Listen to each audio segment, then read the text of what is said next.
Una amiga me contó una historia que nunca he podido olvidar. Su madre, que en paz descanse, se había vuelto a casar. Con el tiempo, aquel hombre se convirtió en su padrastro. Era una persona tranquila, aparentemente común, pero algo en su vida cambiaría por completo el rumbo de esa familia. Ellos comenzaron a involucrarse en prácticas de metafísica. Asistían con maestros que enseñaban sobre energías, espíritu y conciencia. Fue entonces cuando esos maestros dijeron algo que sorprendió a todos. Aseguraban que aquel señor tenía un don muy particular. Decían que él podía curar personas. A partir de ese momento, los sábados comenzaron a llegar personas a su casa. Al principio eran pocas, alguien con dolores, alguien con una enfermedad, alguien buscando alivio donde la medicina tradicional ya no había dado respuestas. Pero el rumor comenzó a correr. Semana tras semana, la sala de espera empezó a llenarse más y más. Personas con distintas dolencias, algunas con esperanza, otras ya sin ninguna, pero todos esperando algún milagro. Pero lo más extraño no era la cantidad de gente, era la forma en la que aquel hombre curaba. No utilizaba hierbas, no utilizaba tés, no hacía remedios tradicionales. Lo que ocurría era mucho más inquietante. El hombre entraba en un profundo trance y, según decían, distintos seres comenzaban a manifestarse a través de su cuerpo. Uno de ellos, decían, era nada menos que Pancho Villa. Otro, un anciano nativo de los Estados Unidos, al que describían como un espíritu antiguo y muy poderoso. Y cada vez que uno de esos seres hablaba, las curaciones comenzaban.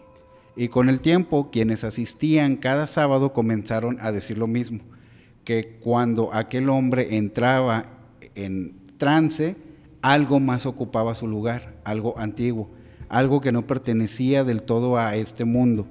Algunos aseguraban que eran espíritus de personas que alguna vez caminaron entre nosotros, almas que por razones que nadie logra comprender del todo, todavía encuentran la forma de regresar, aunque sea por un instante, para ayudar, para sanar, o para cumplir trabajos que los vivos por sí solos no podemos realizar.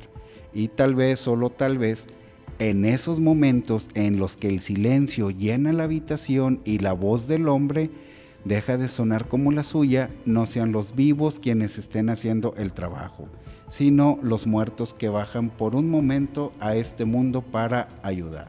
Historia como esta nos hace preguntarnos algo inquietante. ¿Realmente los muertos se han ido o existen tradiciones donde todavía pueden hacerse presentes? En muchas culturas se cree que los espíritus pueden guiar, proteger e incluso ayudar en ciertos trabajos dentro del mundo de los vivos. Y para hablar de este tema tan misterioso, hoy nos acompaña alguien que conoce de cerca estas prácticas espirituales, el maestro Collie, con quien vamos a conversar sobre el mundo de los ancestros, las tradiciones que trabajan con ellos y lo que realmente ocurre cuando se abre esa puerta. Maestro Collie, bienvenido a Luis Sobrenatural. Muchas gracias. Primero que nada, gracias por la invitación. Y este tema es un tema muy profundo, puesto que abarca desde las tradiciones de la medicina tradicional hasta el espiritismo kardeciano, pasando por la taumaturgia, que ese es el nombre que se le da a este tipo de práctica. La taumaturgia es la cultura mágica donde por medio de una imposición de manos o por medio de una evocación espiritual se logra la sanación de una persona. Una ventana para poder llegar ahí, pues claro que sí, es la metafísica, una física más allá de la física. Entonces esto permite que haya una persona que fue común, con una vida común, una familia común, que en determinado momento, por medio de prácticas meditativas, por medio de ayunos y de retiros voluntarios, logre despertar lo que llamamos el don. Pero bueno, ¿qué es el don? Porque todos tenemos dones, todo mundo tiene dones. ¿Qué es el don? El don es una habilidad que cuando se prepara permite crear hechos portentosos, respetando a la naturaleza, porque nunca se viola la naturaleza, y permitiendo al otro, o sea, al paciente, que por medio de su homeostasis logre su curación total. Es muy dado en este tiempo que ya tenemos habilitadas las neurociencias, que hay un proceso psicológico interno o inconsciente donde una emocionalidad desbordada, vivida en soledad, puede provocar una enfermedad. Eso lo dicen ya investigadores médicos que están estudiando un poco lo que son este tipo de curaciones mágicas. Por ejemplo, ahorita tenemos la biodescodificación, que es una técnica que utiliza un poquito la PNL, o sea, la programación neurolingüística, pero con ese toque místico. Pero bueno, vamos a imaginar una persona en un rancho, por ejemplo, lo que narraste hace un momento nos está indicando por dónde viene su camino y su escuela iniciática. Dices que decían que de repente en él bajaba Pancho Villa. El término bajar es un término fidencista que habla de, como en nosotros acá en la Ocha, que va a montar el espíritu a tal persona. O sea, digamos que le influencia y como espíritu le dice cómo curar o sanar esa enfermedad. La inspiración espiritual se ha trabajado a través de la historia. Es más, desde el Precámbrico superior ya existía una gente que se inspiraba en los espíritus y por medio de los espíritus lograba cosas. La salud, administrar la riqueza en la forma primitiva que sea, el amor, la suerte. O sea que en África, por ejemplo, si te está yendo mal económicamente, dicen que tus ancestros están enojados porque estás enfermo del irewo, del dinero. Entonces, ser codicioso. La codicia en África se ve como una fuerza motriz que puede activar la energía de potencial. O sea, en África se ve que si no tienes ambición, pues tal vez tus ancestros nunca te ayuden a sanar tu área económica. Pero cosa curiosa, porque en África lo que hacían era darle de comer al ancestro, hacer danzas rituales, cierto tipo de plegarias, y controlaban el coraje del ancestro, y cuando el ancestro te bendecía, sanabas. Ok, maestro, muy buena información, buenísima, pero antes quiero saber, el maestro Koyi, ¿en qué artes trabaja? Ah, claro que sí. Yo trabajo lo que es el palo mayombe, el vudú, la ocha, pero no es lo único que trabajo. Como luego dicen, ya cuando uno ya llegó a cierto nivel o ciertas cosas, uno presume más el nivel que otra cosa. No, yo empecé trabajando desde la sanación espiritual. Entiéndase que yo era del tipo de sanador que a veces con un vidrio yo curaba. A veces, como uno se acostumbra a tocar las inflamaciones en el cuerpo, decía, aquí hay una bola. Claro que ahorita ya sé que no es una bola, ya sé que es una contractura. Pero uno decía, no, pues aquí está la bola. Ahí le sobaba y se le quitaba el dolor. Luego después quise entender cómo era el proceso de sanación, porque a mí me tocó ver que cuando hay un buen manejo de la fe, se pueden crear milagros. A ver, sobre cualquier fe. Cualquier fe.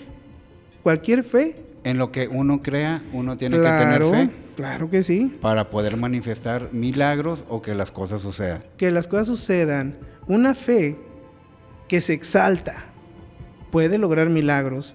¿A qué me refiero? De fe a fe. A mí me ha tocado, por ejemplo, cuando estuve trabajando las velaciones, yo le decía, ¿sabe qué? Póngale esta velación a la Santa Muerte, póngale esta veladora a San Judas Tadeo.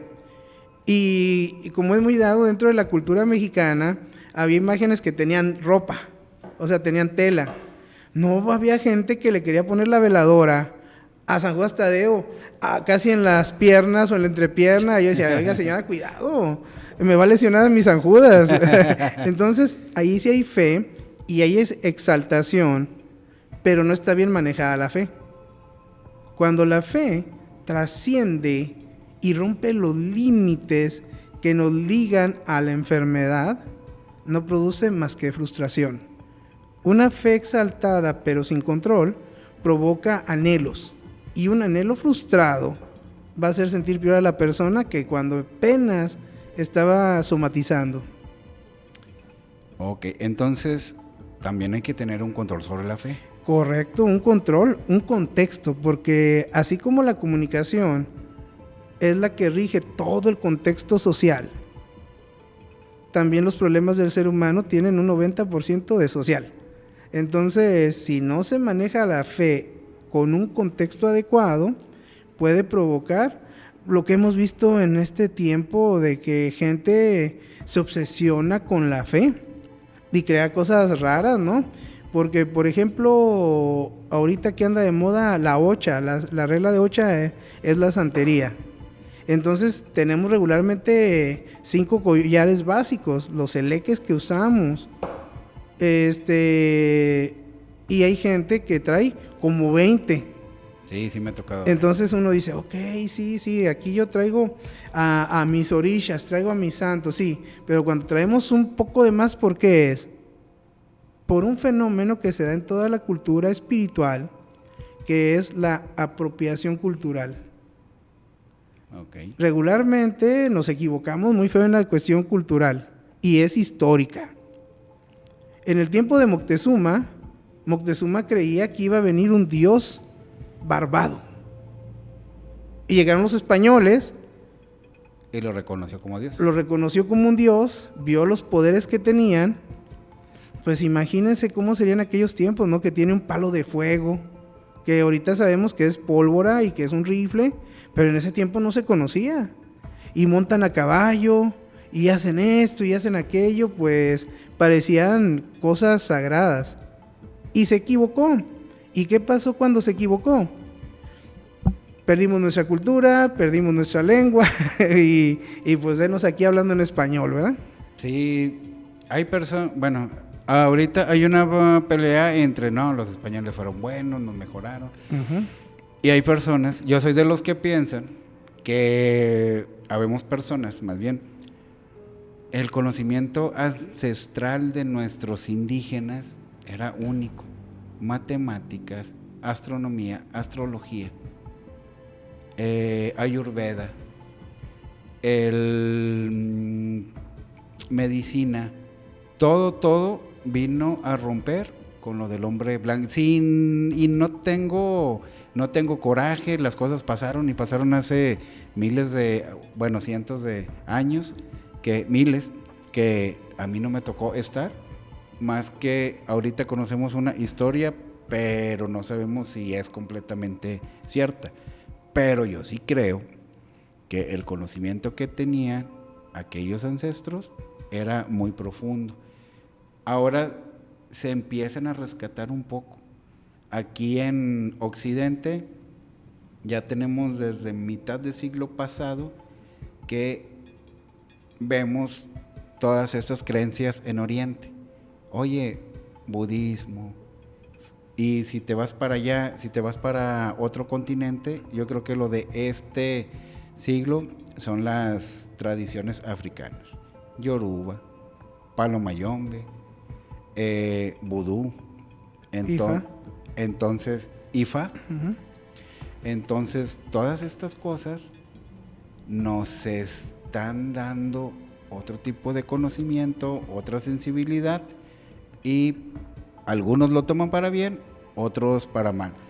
Pero yo quisiera saber, maestro, ¿cómo empieza una persona, en este caso como usted, en este camino espiritual? ¿O cómo comenzó usted? O también queremos saber quién es usted completamente, de dónde viene, cuándo se topó con la primera experiencia espiritual y cuándo usted dice, el mundo espiritual es algo que es real.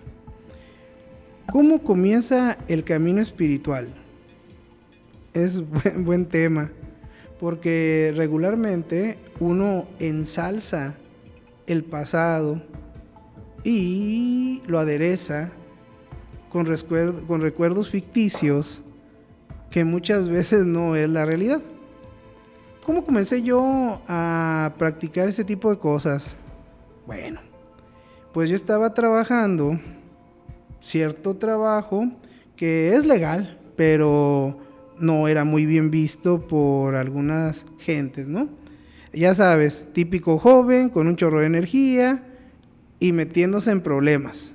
Ok. Sí, era por la parte investigativa, o sea, me dedicaba mucho al área de la investigación, pero no como un efectivo, sino como un auxiliar. Ok, que tenía un término. Sí, pero sí me capacitaron bien, porque en ese tiempo había muchas formas de trabajar. Empieza la historia bonita y luego termina fea. Y cuando termina fea, ¡córrele! Y fue como empezó Koji. Que no era Koji, era Hoshi. Era Hoshi, pero ya nos contó la anécdota por qué le cambiaron el nombre. Sí, pues ahí era adaptación y supervivencia.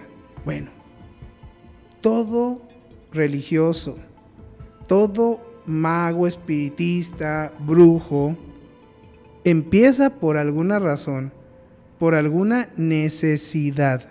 Por ejemplo, se decía que los antiguos chamanes, dentro de las culturas antiguas, un X-Men, un Tlamatín, empezaba porque iba caminando una tarde bien a gusto, estaba el calor fuerte y luego empieza a llover.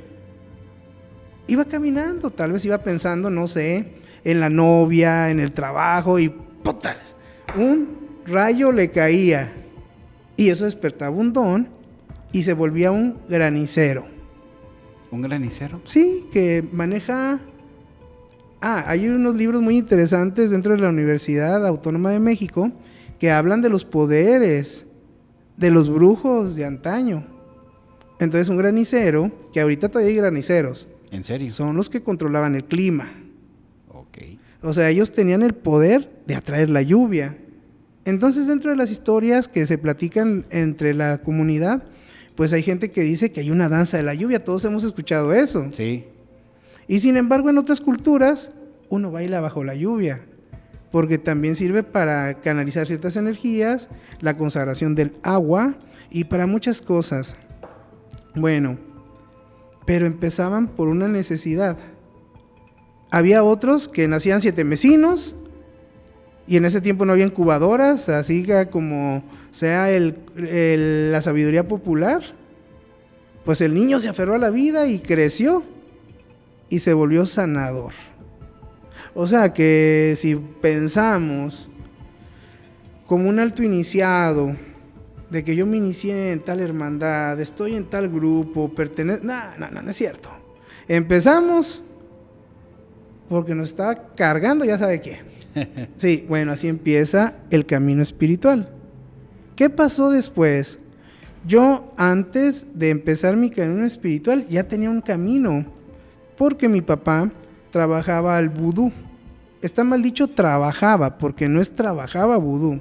Él era un religioso del vudú que tenía un padrino que lo consagró en el vudú, pero el vudú es una religión, no es lo que se ve en el cine, no es nada más puros fetiches de cangrimasango, que es con lo que se hacen los fetiches, no es, él tiene un poder universal que va a manejar a Papa Guedé para producir un mal, no es así. Es una religión buena, porque toda religión, el contexto es bueno. Malo, cuando se desvirtúa y cambia. Entonces el vudú fue con lo que comencé. Estoy practicando vudú. El vudú que practico, no era totalmente haitiano. Era cubano. Era de haitianos en Cuba. Entonces, cuando mi papá ya y que ya muere, yo traté de recuperar el vudú que yo practicaba, porque era de la familia de los Tumbacana. ¿Familia de los Tumbacana? Sí. Entonces era Palo, Monte, Quimbiza, Tumbacana.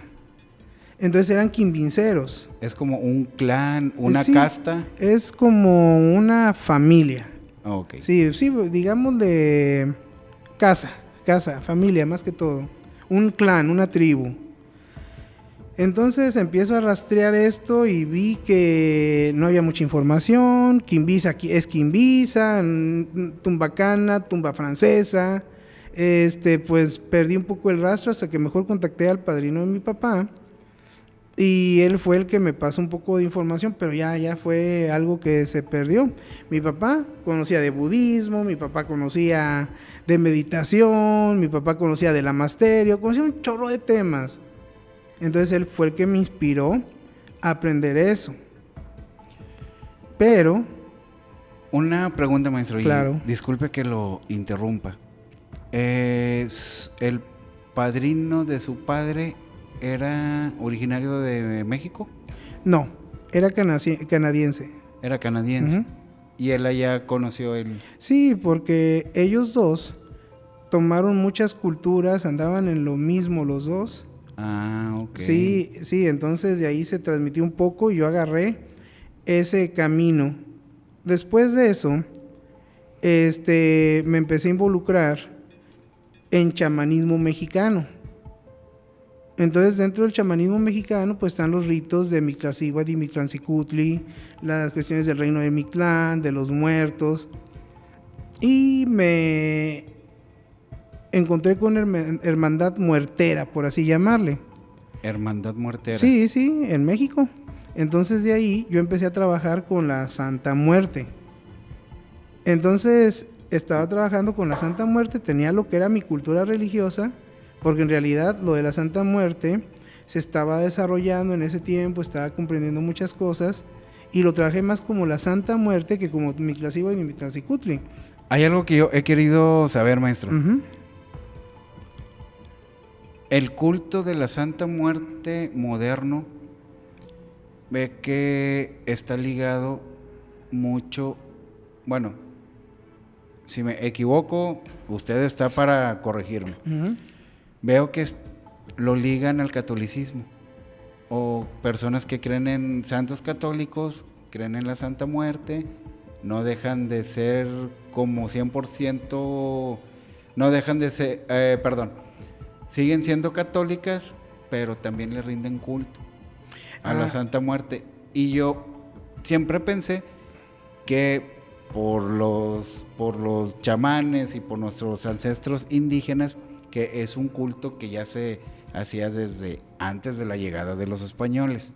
Entonces, ¿me equivoco o no? Esto viene, el culto moderno de la Santa Muerte está ligado al conocimiento de los ancestros. El culto actual de la Santa Muerte es un culto moderno y es un culto espiritual, no religioso. En Zacatecas hubo una de las primeras manifestaciones de la muerte como la conocemos dentro de la cultura de la Santa Muerte en una iglesia. Había un esqueleto humano que le ponían ropa y de ahí se sacó que era un esqueleto. Luego los demás atributos fueron simbología utilizada para darle forma a lo que pedíamos como mexicanos. El mexicano, el concepto de la muerte no lo ve como todo mundo, lo ve incluso divertido. Ahí no está la imagen de Posadas que pone a la muerte y hasta bromeamos con ella. El mexicano es un pueblo de lucha, de guerreros. Como en las luchas actuales del trabajo diario, el salir a trabajar, por ejemplo, los policías, de que se persignan ante una imagen de Dios y a la vez le digo a mi santita, ayúdame para regresar. Entonces la angustia del pueblo es lo que ha permitido que se extienda este culto. Entonces los cultos de la Santa Muerte van muy unidos a la catolicidad. Ya al populacho. Por eso cuando hay una ceremonia de la Santa Muerte, el Día de Muertos, se entrega la comida a los altares, se convive con los ancestros, con los muertos, y se hace una danza. ¿Por qué? Porque así celebramos los mexicanos la vida y la muerte. Ya comprendo, maestro. Ahora, ¿me puede hablar un poquito sobre la Hermandad de la Muerte? Bueno, En mis tiempos cuando yo conocí esto, la gente nunca traía una imagen de la Santa Muerte. Lo tenían como un culto cerrado y discreto. Yo fui de los primeros que empecé a traerlo abiertamente y de ahí empezó mucha gente a hacerlo. Pero en ese tiempo, ver un letrero de esto, lo único que teníamos era una novena de la Santa Muerte, una novena en blanco y negro. Y ya después se fue habiendo libros, una Biblia de la Santa Muerte. Pero en tiempo actual se ha modernizado todo y ha cambiado todo por la apropiación cultural. Hay un tipo de cultura que no es mala, pero cuando se lleva mal sí es muy dañina. Por ejemplo, la Ubanda, la Quimbanda, son culturas que a pesar de que tienen cierto contexto africano, también han agarrado el culto a la muerte y el culto al diablo. Al diablo. Sí, hay figuras nuevas que no tienen más que unos 2 años, del santo niño del dinero, de esto y del otro, y pues es una nueva cultura que se está mezclando. El angelito negro. El angelito negro, el patrón. Entonces, son culturas nuevas que van surgiendo, pero la base primogenia pues iba originalmente a lo ranchero, a la festividad de la iglesia, con el contexto católico. Y entonces un católico lo mismo entraba a una iglesia, agarraba agua bendita, agarraba un ramo, le llevo agua bendita a mi Santa Muerte, limpio mi casa con eso, consagro mis velaciones, mis imágenes con eso. Y pues en realidad son católicos, no están renegando de la catolicidad, más bien en cierto momento ciertos grupos crearon una hermandad de la Santa Muerte por medio de la Iglesia Católica Universal de Estados Unidos, buscando la autorización de que esta iglesia de la Santa Muerte venerara todos los ritos tradicionales católicos y aparte venerara a la Santa Muerte y le ofrecía misas. Pero como no estaba congruente, faltaban bases, pues sí inició, porque yo supe que hubo templos, pero ya empezó a mezclarse con muchas culturas actuales de malas economías, y pues ya se mezcló, y luego de rato era un problema entre los creyentes de la Santa Muerte, los creyentes de San la Muerte, otro culto extranjero. San la Muerte. San la Muerte, que no es la Santa Muerte. Sudamérica. Sí. Y luego ya después con lo del diablo, y ahora está con San Judas, porque ya había la división. Si eres de San Judas, no eres de la Santa Muerte. Y ya con eso ya se estaba haciendo una segmentación un poco difícil, porque atrás de eso había movimientos de toda clase, y es donde el culto empezó a cambiar, empezó a revolucionar. Pero el mexicano en sí venera a la muerte porque los creyentes lo que dicen es: un día ella va a venir por mí, un día va a llegar, pero todavía no. Entonces, si todavía no llega, ¿por qué he de tener miedo? Entonces, esta imagen ayuda a eliminar el temor tan feo que existe a veces a no saber si regreso o no a mi casa. Por eso se ha fortalecido. Muy bien, maestro. ¿Qué conceptos y qué líneas se cruzan y qué líneas se preservan y cómo se están formando estos ritos modernos que cada vez son más comunes? Ver las pulseritas, ver los sigilos, ver que las personas cambiaron sus creencias judeocristianas por otra fe, y yo respeto, para mí es totalmente válido, siempre y cuando no quieras dañar a un tercero, pero tú cree en lo que quieras creer, y si no quieres creer también atribuye en algo para todos. Y luego, después de fortalecer la creencia en la Santa Muerte, quise retomar las raíces. Y como no hallé mucho de mis raíces, más que unas cuantas personas, y ya adheridas a otra casa, tomando sombra dentro de mi cultura religiosa original. Vudú. El vudú, de Tumbacana, que también tiene su quimbisa y su mayombe, porque en ese tiempo se mezclaron muchas raíces ancestrales entre lo africano y lo cubano. Entonces empecé a ver que yo tenía mi creencia tal vez la sentía incompleta, tenía por un lado la naturaleza, porque es totalmente natural, pero yo me sentía solo. O sea, imagínense hacer una danza, tocar tambor, solo. Entonces yo quería integrarme, sentía la necesidad de integración, de aceptación, toda esa necesidad normal dentro de la pirámide de necesidades de Maslow, que ahí lo menciona también. Entonces empecé a buscar y conseguí un padrino primero en la Ocha que me dio guerreros, pero luego después supe que él también trabajaba algo parecido a lo mío y quise adherirme a su casa, lo que se le llama tomar sombra, pero no era totalmente acoplable, porque aunque a pesar de que era africano, no era compatible, por así decirlo, con la creencia que él manejaba. Entonces me argumenta que todo lo que yo tenía estaba mal y que había que abrirlo.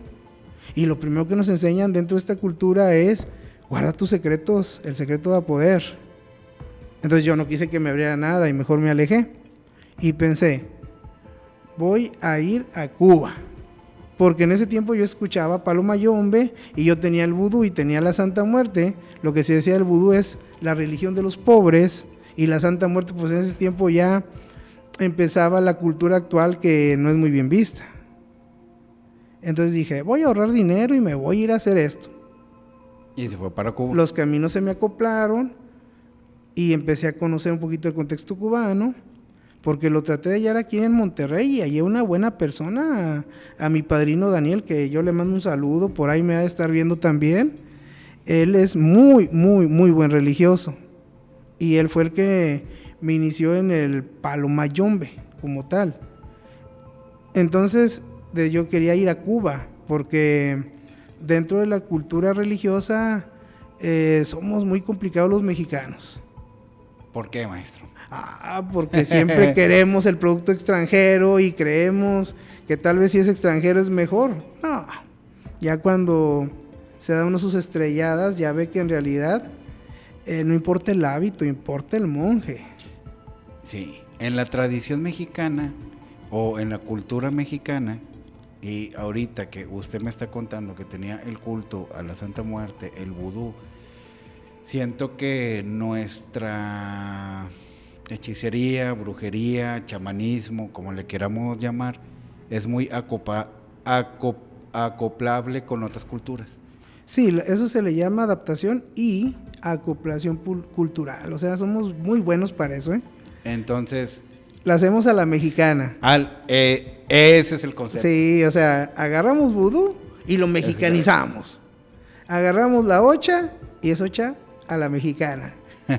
Vudú a la mexicana, Palo Mayombe a la mexicana, y no solamente eso.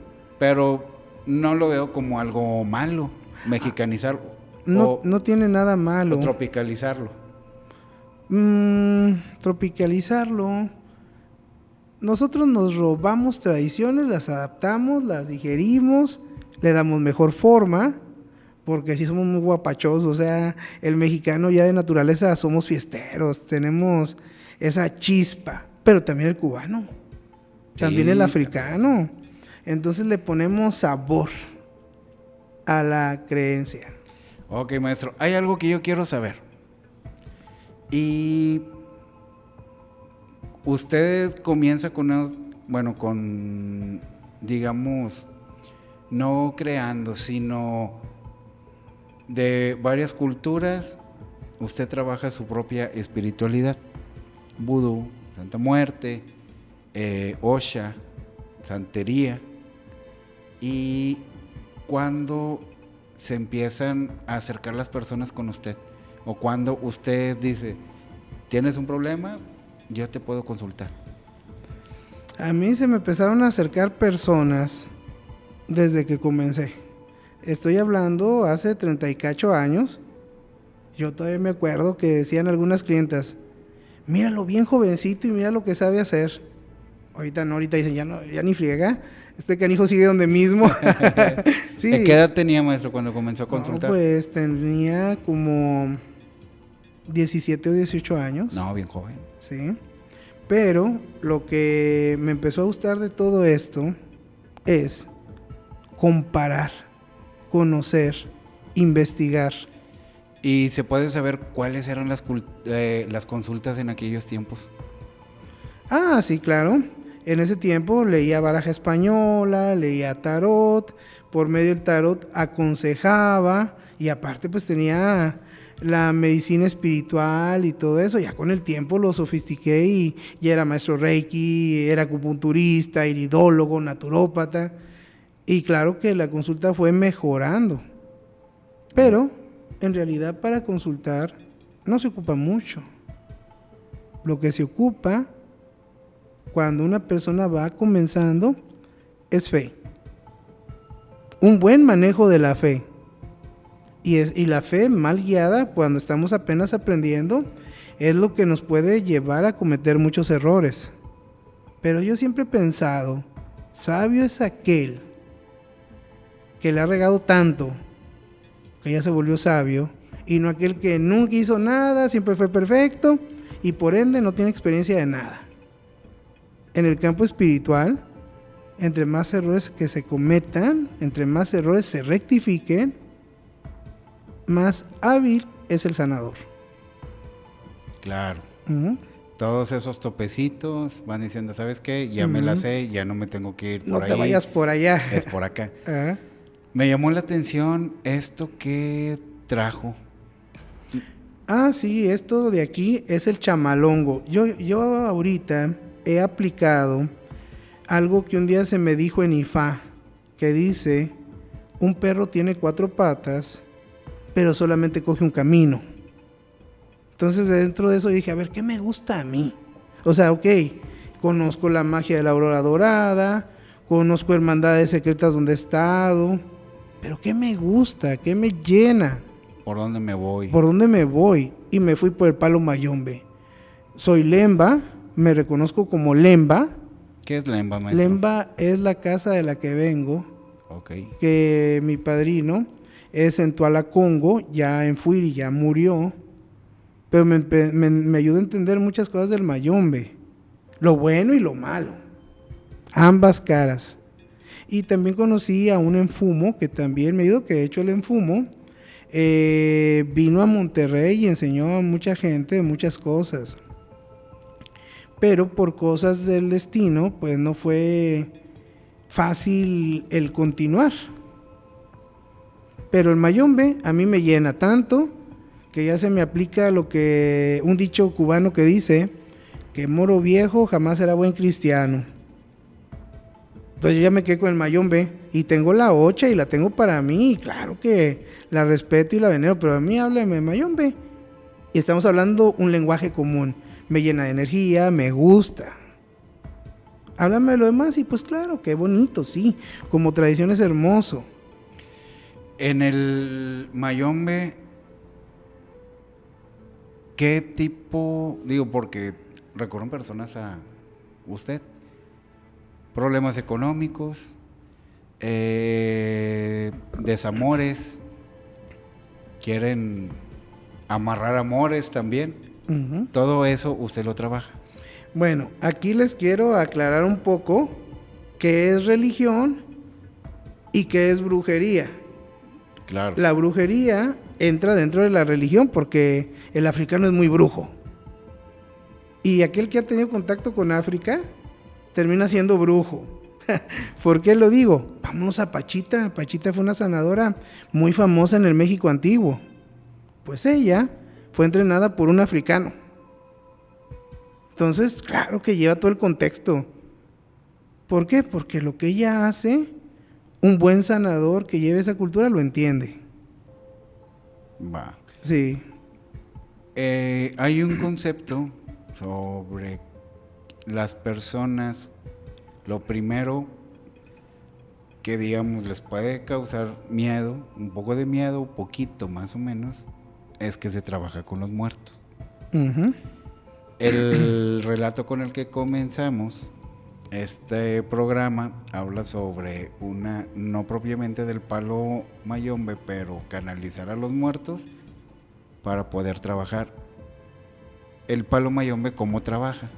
Claro, primero vamos definiendo un poco de la transcultural, la cultura original africana en Cuba.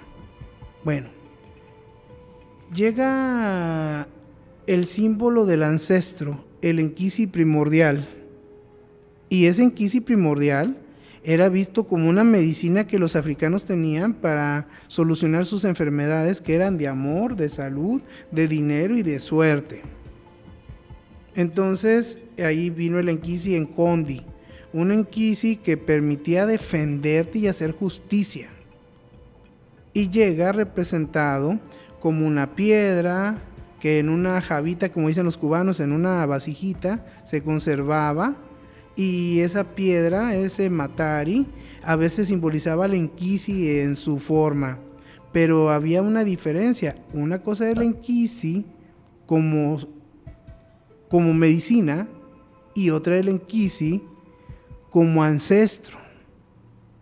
Entonces, dentro del ancestro se representaba en las puertas de la casa imágenes de hombres, y decían que ese era el ancestro. Pero como cultura tribal, el ancestro se complementó con lo que se llamaba bouba. Una bouba era un saco de guano que llevaba piedras, raíces, llevaba bibijaguas, hormigas, insectos, que son los engandos, quiringandos actuales, pero llevaba un ingrediente que por una razón u otra, como pueblos guerreros, cambió el contexto de todo lo que es la historia de esto, porque llevó huesos tanto de animales como de humanos. Pero esa bouba en realidad era parte de su fundamento y parte de su oráculo, porque con eso es con lo que se consultaba. De hecho, de ahí nació un oráculo que ya se perdió en el mayombe, que es el Bititi Canguame. El Bititi Canguame es usar huesos para leerse, lo cual el vudú todavía lo tiene. En vudú sí leemos el Bititi Canguame, que son huesos de la cola del tigre, que son huesos, algunos humanos, que son huesos de Susundamba, o sea, de la lechuza, que son huesos de algunos animalitos. Entonces, todo eso que estamos hablando, si lo vemos desde un punto de vista antropológico, es un tótem. Un tótem. Es un tótem, es la creación de una deidad con los elementos naturales para que esté constituida. Bueno, va pasando el tiempo. En 1860 nació la primera enganga en un quindembo y en un candango.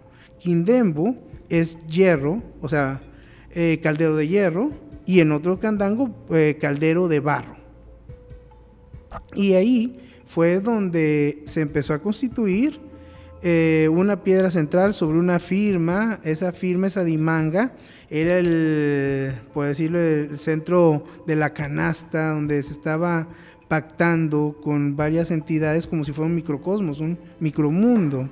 Entonces llevaba un orden, que ese orden hasta la fecha sigue existiendo, y llevaba engandos, quiringandos, llevaba piedras preciosas, llevaba todo, pero en la forma rústica original llevaba palos, llevaba semillas, llevaba cabezas de pájaros, alas y cosas de pájaros, que ya con el tiempo se hizo un encuyo, un lucero, y también llevaba parte de esos animales antes de siquiera formar la enganga. Pero los huesos son importantes en la enganga. Es que la enganga principal, llamémosle el palo mayor, por así llamarle, sí llevaba huesos, pero no era como en tiempos actuales. Ahorita es una cosa de locos. Ahorita cada enganga quiere llevar huesos y no es así. Se llevaba el rastro del enganga del tronco mayor. El tronco mayor era el tronco del padrino, del padrino, del padrino, del padrino. Llevaba una sucesión discipular tanto en la cultura religiosa como en la fabricación de sus fundamentos. Entonces no había para qué tener tantos cadáveres ahí, porque usted sabe bien que eso constituye un delito. Sí, claro. Pero lo malo es que el cubano sale de Cuba y pues vio la oportunidad de que no, yo ya no necesito traer mi caldero para que nazca el tuyo, no, hombre, el tuyo sale independiente, lleva su esqueleto y no, así no es la cultura mayombe. O sea, tiene que ser con una sucesión discipular. Sí, necesita ser el tronco mayor que genera las engangas que se ocupen para los ahijados, no de que cada uno va a tener su cosa, porque entonces ¿dónde están los pactos? O sea, estamos hablando que cuando se prepara un candango, un quindembo, se hace, no voy a decir nombres por no revelar secretos, pero se ponen ciertas cosas sobre las manos, se le sacrifica un gallito para hacer esa conexión espiritual o pacto. Entonces ese tratado debe ser antes de que siquiera se termine de formar la enganga. Estamos hablando que también pasó por un templamiento, pasó por un fondo canasta, pasó por un chorro de ceremonias. Pero estamos hablando que junto con eso, la ancestralidad se representa en una piedra. Y sobre esa piedra llevaba polvos en polos, se le llaman en polos, del gajo de su padrino. Pero ahorita en tiempos actuales hay muchos tratados actuales, y desde que hay tratados pues quiere decir que existen. Que se valen. Que se vale. Donde sí hay mucha cultura mayombe, brillumba, quimbisa, que sí dice que necesita tener una criyumba ahí. ¿Una qué, perdón? Perdón, criyumba significa calavera. Ah, ok, un cráneo. Un cráneo. De ya sea animal o de cualquier pues tipo. Muchas culturas actuales dicen que no. Ok. Sí, pero lo malo es que esos son cosas que se están saliendo de la tradición. La tradición no ocupa eso. La verdadera práctica no necesita eso. ¿Por qué? Porque dicen, el secreto del brujo o del sacerdote está en la enfinda, en el monte, no en la cosa que están formando. Entonces, ese tipo de cosas, aunado con las culturas que he estado mencionando, donde creen que el tener un quindembo, un candango, es tener un chaleco antibalas. Piensan que eso, entre más cosas tenga, más poder tiene. Cuando es una mentira, hombre, vayan a Cuba. Había grandes sacerdotes que tenían una enganguita chiquitita y ese era su Ahí trabajaban. fundamento, sí. Sin problema, consultaban, ayudaban. Claro, porque estamos hablando de espiritualidad. La espiritualidad en cualquier parte del mundo es igual. Es fe. Entonces el tener una fe sana no es malo. O sea, ¿por qué tengo que tener una fe pecaminosa, una fe fea? A veces porque la angustia actual lleva a creer que así es. Ok, maestro. Entonces, volviendo un poquito a cuando me mencionó una cosa es religión y otra cosa es la brujería. Hablando un poquito más sobre la brujería. Por decir, cuando acudimos, cuando tenemos una mala racha, no me salen las cosas, no me va bien, no esto, no lo otro, no doy pie con clavo, recurrimos a consultar, ya sea llegamos con un palero, si nos va a hacer una limpia, ¿es por medio de religión o es brujería? ¿O cómo lo podemos? No podría ser por medio de religión, porque la persona que está consultando, el 90% de las veces no es religioso. Entonces, si es no, por medio, no es practicante. Exacto. Porque si la persona ya está iniciado, entendería que en Mayombe solamente hay dos tipos de energía. Una energía fría y una energía caliente. Entonces, dentro del contexto del Mayombe, cuando una persona le está yendo mal, o como le dicen vulgarmente, está salada, pues es porque está frío. Necesita calentarse esa partecita donde se recupera su suerte, su deseo de triunfar y haya recursos para que su energía de potencial se active. Entonces necesito calentar. Entonces ese es un elemento que voy a utilizar dentro de mis prácticas, que puedo usar alguna firma, que es una dimanga, una caticampola, y uso fula. Fula es el uso de la pólvora. Entonces le limpio con sus hierbitas, tal vez le lavo su cabeza con lango góngora o un agua lustral, o le paso de plano un despojo con un animalito, porque también se acostumbra. Y luego después, ¡pah!, quemo la fula y libero a la persona.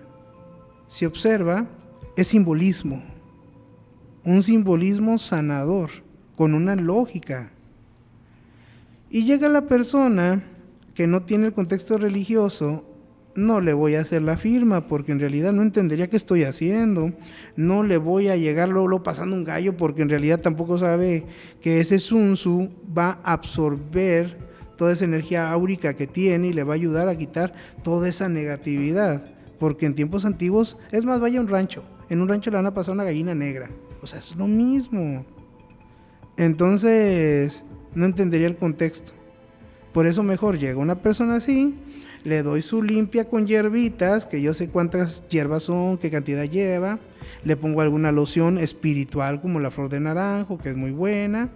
Y luego después de eso le digo, ¿sabes qué? Lleves este bañito, hágalo 2 o 3 veces después de que vino a visitarme, y ahí nos vemos el próximo mes para ver cómo anda, checamos de nuevo y ahí cerramos consulta. Ah, ok. Sí, así es. Entonces, como puede observar, no es una cosa complicada ni sencillito. Sencillito, porque el mayombe es muy sencillo. Pero con poder. Sí. Haciendo bien las cosas, teniendo fe. El buen manejo de la fe entraña poder. De hecho, dicen, la humildad entraña poder.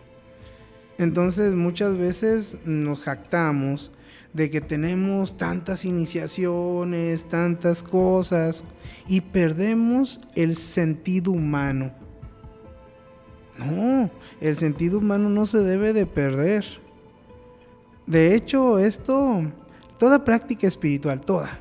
A mí me ha pasado que a veces llega gente que en realidad no tiene para pagarme y yo como que ya le echo la mano. Órale, pues bueno, hoy por ti, mañana por mí. Porque no se debe perder el sentimiento humano. Toda cultura religiosa es para salvaguardar los intereses de un pueblo. Entonces nosotros como ganguleros también tenemos esa obligación de ayudar a un pueblo. En la salud, en el amor, en el dinero, pero no cayendo en los vicios. No, que ese canijo no te quiere, le voy a hacer ahorita algo, le voy a montar al muerto y mañana te lo traigo. No, eso es mentira.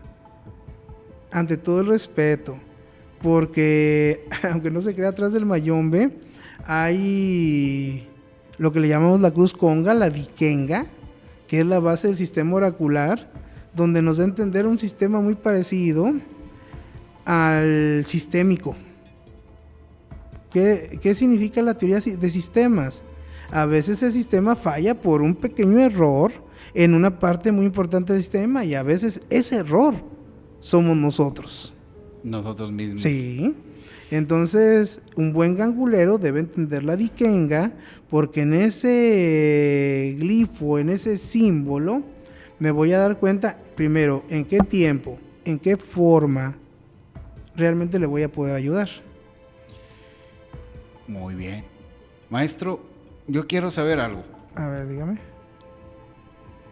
¿Le ha tocado que una persona consulte con usted porque no le está yendo bien o porque sabe que trae algún problema pero no sabe qué es, y ha detectado, ha tenido una experiencia con que esa persona tenga un trabajo de brujería?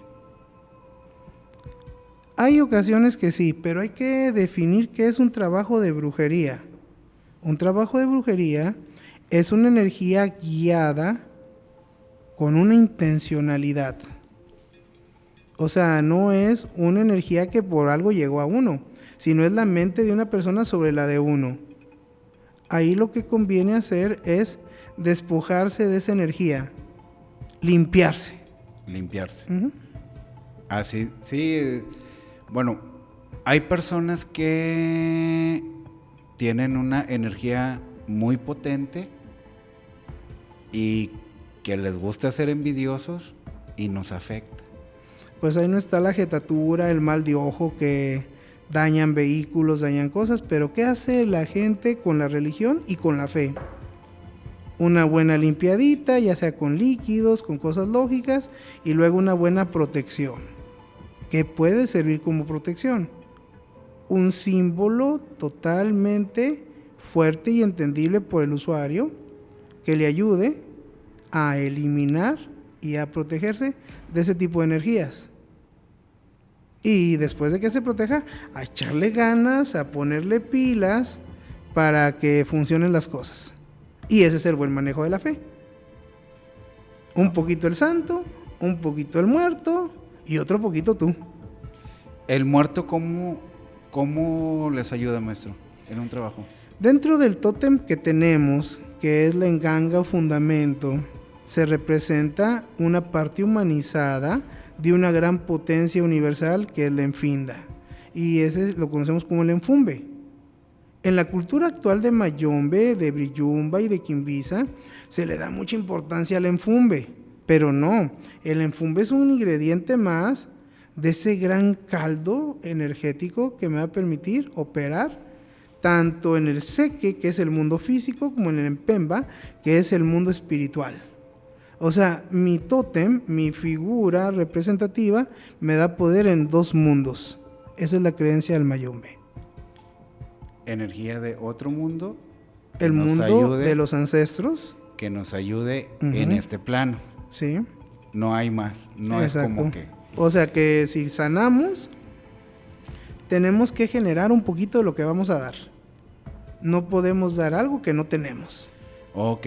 Ahora, el chamalongo, exactamente, ¿para qué para qué les ayuda?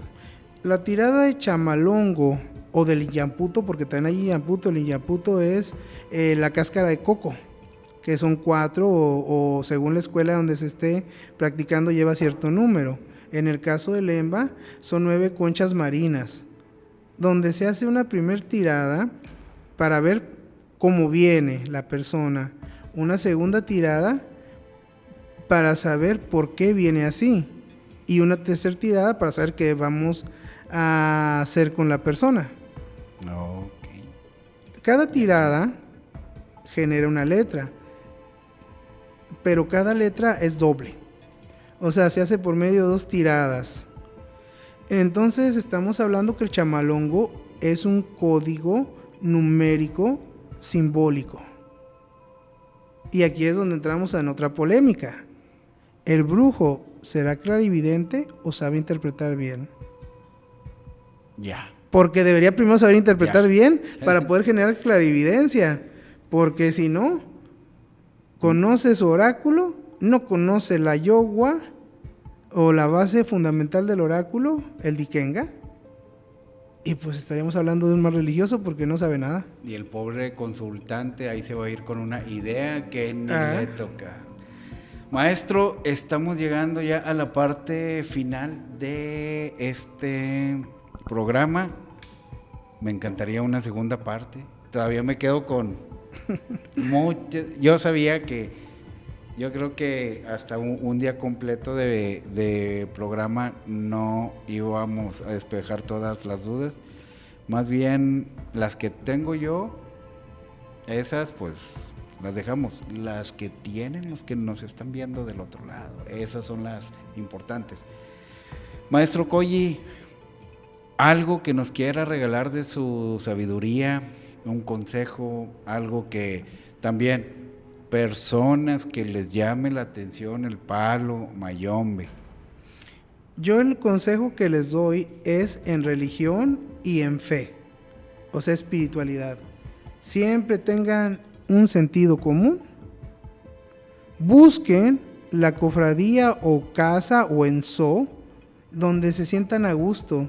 Recuerden que primero necesitamos tener amigos, entonces donde se sientan bien a gusto y donde sientan que son amigos, ahí quédense. Ahí, sí, donde tú te sientas bien. Y de mi parte, pues les traigo un regalo. A ver, maestro. Hace un mes, ¿Eso les gusta? Saqué un libro que se llama Palo Mayombe, Ritual y Práctica. Que uno de estos libros, pues es para ti que has andado investigando tanta cosa. Muchas gracias, que maestro. yo sé bien que corazón. hay curiosidad.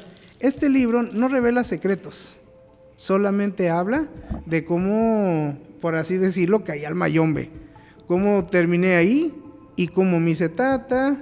O sea, es una narración de corazón a corazón. Claro que está un poco adornada, no crean, a veces como escritor uno batalla mucho porque no va a decir las cosas así al sopetazo como uno las vivió, ¿verdad? Ni los errores que uno cometió al 100%, pero bueno, ahí está este librito que yo les dejo 2 para que se comuniquen. Aquí dirán el teléfono, pero esos son de obsequio para la gente que nos ve. Ok. Muchas gracias, maestro, por este obsequio. La dinámica la vamos a hacer así. Las primeras 2 personas que dejen comentario en este video y que se quedaron al último, que estén en Monterrey. No, sino también si es fuera de Monterrey, pero que sea México, yo se los envío por correo. Si es en Monterrey, pueden venir o nos quedamos de ver en algún punto y se los entregamos. Muchas gracias por el regalo. Maestro Colli nos debe una segunda, una tercera, una cuarta y las veces que quiera estar aquí, este es su programa. Yo solamente quiero decirles que aquí en Luis Sobrenatural, lo inexplicable no se ignora, se estudia. Saludos.